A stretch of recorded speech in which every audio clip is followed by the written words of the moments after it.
ICC champions trophy का आगाज 19 फरवरी से पाकिस्तान में होगा और इस हवाले से तमाम तैयारियां मुकम्मल कर ली गई हैं।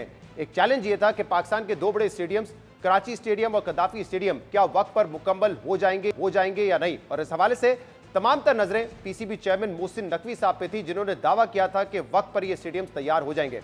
और हमने देखा कि 3 रोज पहले लाहौर में जो कदाफी स्टेडियम है उसकी शानदार इनॉग्रेशन भी हुई, और जो तमाशाई कल मैच देखने गए थे उन्होंने भी ये कहा कि जो व्यू है अब ग्राउंड का वो पहले से बहुत बेहतर हो चुका है। एक और अहम बात हमने देखी थी इस इनॉग्रेशन के मौके पे कि जो पीसीबी के पिछले 4 चेयरमैन थे वो इस इनॉग्रेशन में मौजूद थे। आमतौर पे हम देखते हैं कि इन चेयरमैन के दरमियान इख्तलाफात बहुत थे, एक दूसरे पे तनकीद करते थे, लेकिन पीसीबी चेयरमैन मोहसिन नकवी ने इन तमाम को यूनाइट किया इस मौके पे जहां पे पाकिस्तान ऑब्वियसली ज्यादा अहम है। और हमने देखा कि ये चारों जो चेयरमैन है जिसमें रमीज राजा, नजम सेठी, जका अशरफ, वहां पे मोहसिन नकवी साहब के साथ मौजूद थे। इसी तरह जो कराची स्टेडियम है उसकी इनॉग्रेशन अब 11 फरवरी को होनी है और फिर 19 तारीख को जो है पहला मैच होगा Pakistan versus New Zealand ICC champions trophy का। लेकिन जो टीम सिलेक्शन है उस हवाले से सवाल उठाए जा रहे हैं कि क्या पाकिस्तान की टीम ऐसी है कि वो फाइनल में पहुंच सके या ये टूर्नामेंट जीत सके। और कंसर्न्स ये शो किए जा रहे हैं कि जो ओपनिंग है हमारी वो साइम अयूब के बाद इस वक्त सिर्फ एक ओपनर है फ़खर जमान, कल बाबर आजम ने ओपन किया।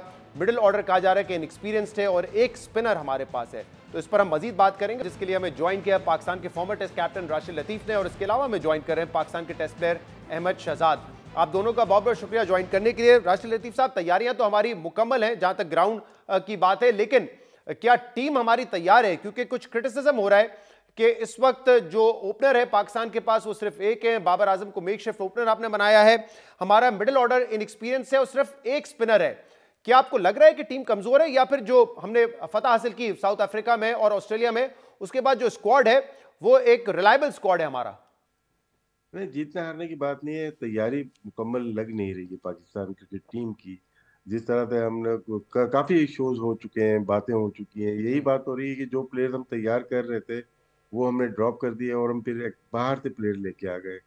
फखर जमान बनते थे कि फखर जमान को टीम में होना चाहिए था, उनके साथ ज्यादती हो रही थी काफी टाइम से, और वो बहुत पहले लास्ट अपना ओडीआई खेले हुए थे। तो फखर जमान के अलावा जो आपकी सिलेक्शन है वो दूर दूर तक खिलाए नहीं। या तो आपकी तैयारी होती कि हमें इनको खिलाना है तो ऑस्ट्रेलिया से लेके साउथ अफ्रीका आप लेके जाते, हम लेके नहीं गए।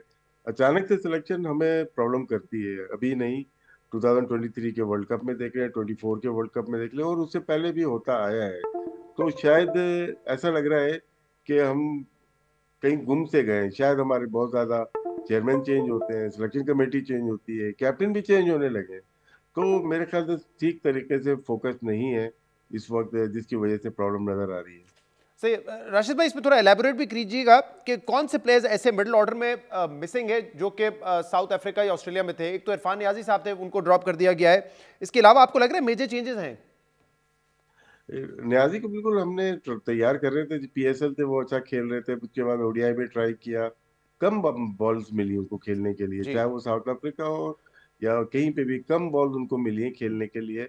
और वो एक ऐसे प्रोस्पेक्ट थे, नजर आ रहे अभी भी हैं, नजर आ रहे थे कि इनको हम लॉन्ग रन देना चाहिए, हम्म। तो उनको मिला नहीं। फिर हम इसमें हम स्पिनर्स के ऊपर आ जाते हैं।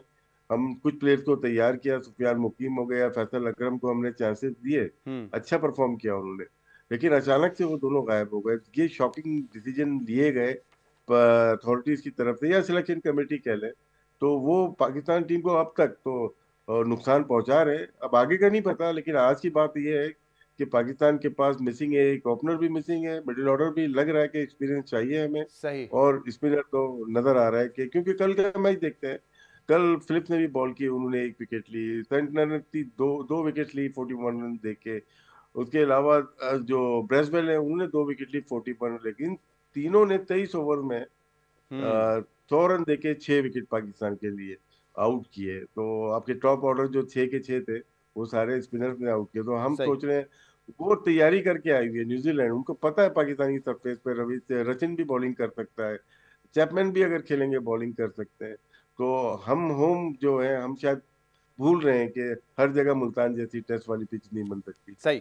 अहमद साहब, एक तो अनफॉर्चुनेट ये था कि साइम अयूब बड़े डायनामिक ओपनर हैं और अच्छा खेल भी रहे थे, फॉर्म में थे, वो इंजर्ड हो गए। लेकिन कल जो हमने टॉप 6 देखे हैं पाकिस्तान के, उसमें फ़खर जमान हमें पता है कि एग्रेसिव प्लेयर हैं, लेकिन उनके अलावा अगर आप 5 देखें, बाबर आजम, कामरान गुलाम, मोहम्मद रिजवान, सलमान आगा, तैयब ताहिर, ऑलमोस्ट पांचों प्लेयर जो है वो सिमिलर सॉर्ट ऑफ बैटिंग करते हैं, यानी कि कोई अल्ट्रा एग्रेसिव नहीं है। 85-90 का स्ट्राइक रेट होगा। शायद तैयब ताहिर इससे बेहतर खेल सकते हैं, लेकिन उनके इतने मौके अभी इंटरनेशनल टीम में मिले नहीं है। आपको लगता है ये एक कंसर्न है? क्योंकि अक्सर हम देखते हैं कि एक जैसे बैट्समैन खेल रहे होते हैं, कोई डिफरेंट अप्रोच वाले नहीं होते। तो ये जो आपने भी पूछा था कि प्लानिंग क्या होती है, यही तो प्लानिंग होती है कि आप अपनी टीम को इस तरह फॉर्म करें कि जिसमें आप सारे एस्पेक्ट क्लियर करें। अब आपने खुद ही बोल दिया, आप एक जर्नलिस्ट एंकर हैं, जर्नलिस्ट हैं, और आपको पता है कि सारे एक तरह के बैट्समैन हो रहे हैं, तो कोई जो आप में से तेज खेलने वाला है उसको ऊपर लेके आना है, लेकिन उसको जगह नहीं दी जाएगी। और यही पिछले 4-5 साल से हो रहा है कि किसी प्लेयर को उसकी जगह पे मौके नहीं मिले, सीनियर प्लेयर्स देते नहीं है, क्योंकि अगर वो वहां परफॉर्मेंस कर जाएंगे तो उनकी जगह खाई जाएगी, और वो खुद इस तरह की इम्पैक्ट परफॉर्मेंसेस करके नहीं दे रहे हैं जिससे मुल्क का फायदा हो। तो यही सारी चीजें हैं जो अब आपके सामने, आपका स्पिनर नहीं है, आपने उसामा मीर को किस तरह ट्रीट किया है। एक जबरदस्त टॉल बॉलर है जो दुनिया जहान की लीगें खेल रहे हैं और जिन्होंने आके अपना पोटेंशियल शो किया, लेकिन उसको आपने कंट्रोवर्सीज में डाल के बिल्कुल दूध में से पानी बाल की तरह जो है ना गायब कर दिया। और आप जो तैयारियां कर रहे थे उसमें तैयारियों में कितने बॉल आपने दिए तैयब ताहिर को, कितने बॉल आपने दिए न्याजी को। आपका फैसल अकरम, जब हम आपको बोल रहे थे कि एक आपके उसके हाथ में ब्रेक है, चाहे उसको थोड़ी ग्रूमिंग की जरूरत है, आप उसको साथ साथ रखिए, he can win you ODI games. वो आपको विकेट लेके दे सकता है जो कि आप ले नहीं पाते हैं मिडिल ओवर्स के अंदर। अब आपने किया यह है कि नसीम शाह को दो, क्योंकि उससे बॉलिंग हो नहीं रही है, आपके बॉलर्स के हालात सामने हैं, नसीम शाह को 2 ओवरों के बाद कप्तान ने हटा के अबरार को लेके आया सर्कल के अंदर। अबरार ने अच्छी बॉलिंग की, लेकिन at the same time middle में बॉलिंग कौन करेगा? जब अबरार ऊपर से ही अपने 6 ओवर कर लेगा तो मिडिल तो फिर आपको खुशदिल शाह को कराना पड़ेगा। और जिस दिन ऑपोजिशन के ऊपर से आउट ना हुए, उस दिन वो खुशदिल शाह को कैसे खेलेंगे? अभी तो ऊपर से आउट थे तो खुशदिल शाह को 70 हो गया है। जिस दिन आउट नहीं होंगे तो वो फिर क्या करेंगे? ये सारे कंसर्न्स अपनी जगह अवेलेबल हैं। पाकिस्तान का एक जो फखर जमान के अलावा कोई भी बैट्समैन नजर नहीं आ रहा है जो मॉडर्न डे क्रिकेट को मीट कर सके। बाबर आजम के बहुत ज्यादा स्कोर है इस फॉर्मेट के अंदर, और पूरे उनके फैंस और मुल्क वो सारे उनके लिए दुआएं कर रहे हैं कि वो फॉर्म के अंदर आए। But at the same time उनको भी कुछ एक्स्ट्रा करना है। आप सब कुछ कुदरत पे छोड़ के नहीं बैठ जाते। आज अगर आप इनिंग देख रहे होंगे रोहित शर्मा की, रोहित शर्मा के भी बल्ले पे बॉल लग नहीं रहे थे, बड़ा क्रिटिसिज्म उन पे हो रहा है, लेकिन इसका मतलब ये नहीं है वो शेल में चले गए। आज आके उन्होंने जो इनिंग वो खेल रहे हैं, पूरे जिस दिन वो स्कोर करते हैं पूरे का पूरा मैच साइड पे कर देते हैं। क्या ऐसा बाबर आजम कर पाते हैं? बाबर आजम अगर 50 भी करते हैं, आपकी टीम मैच हार जाती है, तो वो इम्पैक्ट छोड़ नहीं पा रहे हैं। तो इसलिए बाबर आजम को भी स्टेप अप करना है, फखर जमान को भी स्टेप अप करना है। अहमद साहब, ये आपने एक इंपॉर्टेंट पॉइंट एक रेज किया है। कल भी अगर हम देखें तो 4 हमारे पास फ्रंटलाइन बॉलर्स थे और फिर खुशदिल शाह और सलमान आगा, इनसे हमने 10 ओवर कराने, पार्ट टाइमर्स हैं। आमतौर पे तो टीम्स ट्राई करती हैं ओडीआई में कि एक छठा आपके पास ऑलराउंडर भी हो, ताकि अगर 5 बॉलर आपके ना काम आ रहे हो तो छठे से आप करवा लें। लेकिन यहाँ हम 4 स्पेशलिस्ट बॉलर के साथ जा रहे हैं और 10 ओवर हमने पार्ट टाइमर से करवाने हैं। क्या यही अप्रोच हमारी चैंपियंस ट्रॉफी में भी होगी? देखिए, मोरलेस यही अप्रोच होने वाली है, और इसी पे हमने बात कही है कि आप ऐसा नहीं कर सकते हैं। आप अपनी बैटिंग, जो भी कप्तान होता है ना, मैं आपको इनसाइडर्स देता हूँ, कप्तान बैट्समैन होगा वो कोशिश करेगा कि बैटिंग पे चीजें ना पड़े।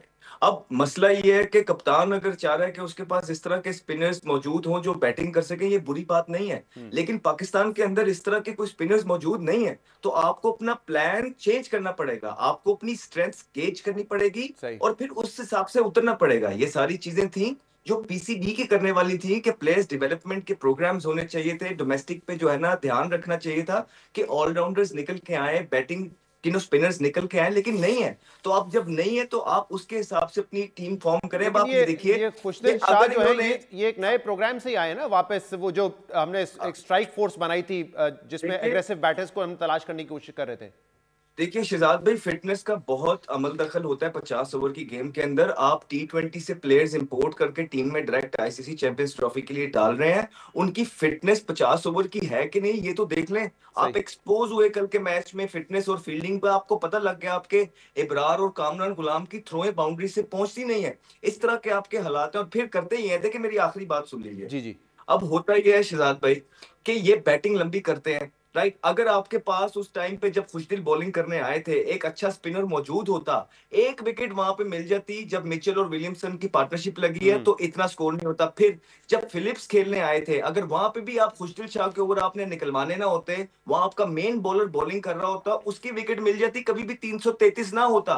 मसला ये है जब आप पार्ट टाइमर बॉलर करवाते हैं वो सिंगलें खुल जाती हैं, फिर वो एक बुरा बॉल करता है, इस चक्करों में बैट्समैन 5-7 ओवरों में सेट हो जाता है, और बैट्समैन जब सेट हो जाता है प्रेशर रिलीज हो जाता है, डेप्थ में आके प्रेशर आपके बॉलर्स पे आ जाता है, और फिर जब आपके सही बॉलर्स मैं मेन बॉलर्स एग्जीक्यूट नहीं करते हैं, उनको भी 25-25 22-22 पड़ता है। जिस तरह शाहीन अफरीदी को पड़ा कल आखिरी ओवर में, उनको सबसे ज्यादा स्कोर पाकिस्तान के अंदर हो गए हैं एक वनडे के अंदर, 88 स्कोर उनको हो गया। फिर सही आप मैं एक अगर यही बॉलर बात इसलिए अहमद बनाते हैं, साहब मुझे सुनिए इजाजत सुनिए दीजिए। एक मिनट सुनिए, आप अपना बैटिंग लंबी इसलिए करते हैं कि फिर आप अपने आप को बैक करें, कि फिर जो भी स्कोर हो उसको आप चेज करें। जी आपके हालात ये हैं कि आप 24 ओवरों के अंदर पता लग गया हुआ था कि आप मैच हार गए जब आपकी बैटिंग आई है। मैं चाहता हूँ तो यही ये सवाल खुदारा ये क्या कर रहे हैं? राशिद साहब, इसका आप भी जवाब दीजिएगा कि इन सर्कमस्टांसेस में 7वें नंबर पे आप एक खुशदिल की तरह ऑलराउंडर रखना चाहेंगे या स्पेशलिस्ट बॉलर रखना चाहेंगे, फिर हमारी टेल लंबी हो जाएगी। और दूसरा, एक मुनफरद तरीका हमने अपनाने की कोशिश की है स्ट्राइकर्स ढूंढने के लिए, स्ट्राइक फोर्स बना के, जिसकी क़यादत अब्दुल रज़ाक साहब कर रहे हैं। आमतौर पे हम देखते हैं कि ऑब्वियसली डोमेस्टिक में, अब तो T20 क्रिकेट हर मुल्क में इतनी हो रही होती है, वहां से आप तलाश कर लेते हैं कि कौन ऐसा आपका प्लेयर है जो कि अल्ट्रा एग्रेसिव है या फिर स्ट्राइक रेट उसका बड़ा अच्छा हो। ये स्ट्राइक फोर्स वाला कॉन्सेप्ट आपको समझ आया? मैं इसी मैच में रहना चाहूंगा। अभी जो बात चल रही थी, देखिए हम पांचवें और छठे बॉलर की बात कर रहे हैं, घुमा रहे हैं हम बात को ना, मैं भी और बाकी लोग भी ना, कि पांचवें छठा बॉलर हमारा अच्छी बॉलिंग नहीं कर रहा। मेन बॉलर तो मैच हरवा रहे हैं आपके, उस पर बात नहीं हो रही। मतलब शाहीन शाह अफरीदी ने आखिरी मैच कब जितवाया था? तो अगर उनको बाहर किया जाए तो टीम बेहतर हो जाएगी मेरे ख्याल से। आपको नए बॉलर ढूंढने पड़ेंगे, नए बॉलर लेके आने पड़ेंगे। हारिस रऊफ अनफिट नहीं होते, उनके जाने से बड़ा फर्क पड़ा। नसीम शाह बड़े अरसे से खेल रहे हैं, तो हमें तो हमारी बॉलिंग हरवा रही है, बैटिंग को तो छोड़ दें, अब बैटिंग तो हरवा ही रही है।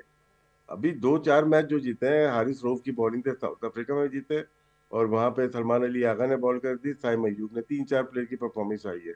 हमारी पूरी फास्ट बॉलिंग बल्कि ऐसा लग रहा है कि वो मार खाने के लिए आई हुई है। मैं खुशदिल शाह को कभी भी ब्लेम नहीं करूंगा, मैं कभी भी सलमान अली आगा को ब्लेम नहीं करूंगा, वो इजी टारगेट बन रहे हैं। जो बड़ी मछली है उसको कोई टारगेट ही नहीं कर रहा है ना। शाहीन अफरीदी के आप स्टैट्स उठा के देख लें, क्या क्या किया उसने पाकिस्तान के लिए। नसीम शाह के उठा के देख लें लास्ट ईयर से आप। तो सही। अगर यही सूरत हाल रहेगी कि हम कमजोर प्लेयर को टारगेट करेंगे, वो गलत है, वो अलग चीज है, प्रोसेस गलत था। लेकिन जो है बाबर आजम हो गए, रिजवान हो गए, और ये दो फास्ट बॉलर हो गए हमारे, इनकी परफॉर्मेंस नहीं आएगी तो ये भी कुछ भी नहीं करेंगे। ताहिर तैयब ताहिर भी नहीं कर पाएगा, सऊद शकील खेले वो भी नहीं कर पाएगा। आपके मेन प्लेयर जो जब तक नहीं करेंगे उनको खड़ा होना पड़ेगा। जैसे अभी अहमद ने बात की बड़ी अच्छी, रोहित शर्मा की, आज बैटिंग कर रहा था, पता चल रहा था कि यार एक बैट्समैन बैटिंग कर रहा है अंडर प्रेशर, जी उस पर जितना प्रेशर है तो इनके ऊपर तो है नहीं। वो तो 1 अरब से ज्यादा आबादी को रिप्रेजेंट कर रहा है ना। लेकिन हमें अपनी फास्ट बॉलर को देखना पड़ेगा। ये कराची में सही। मैचेस अगर नहीं जीते, क्योंकि उनकी साउथ अफ्रीका की टीम ही वैसी नहीं है, वहां पे बॉल भी ऐसा है कि रिवर्स स्विंग मिल सकती है, स्विंग मिल सकती है। तो हमें सारी चीजों को देखते हुए, अपनी फील्डिंग अपनी बैटिंग को देखते हुए, सबसे ज्यादा फोकस अपने 3 जो पेसर हैं उनके ऊपर करना पड़ेगा। बहुत बहुत शुक्रिया, बहुत बहुत शुक्रिया। और राष्ट्रीय लतीफ साहब और अहमद शहजाद मौजूद थे।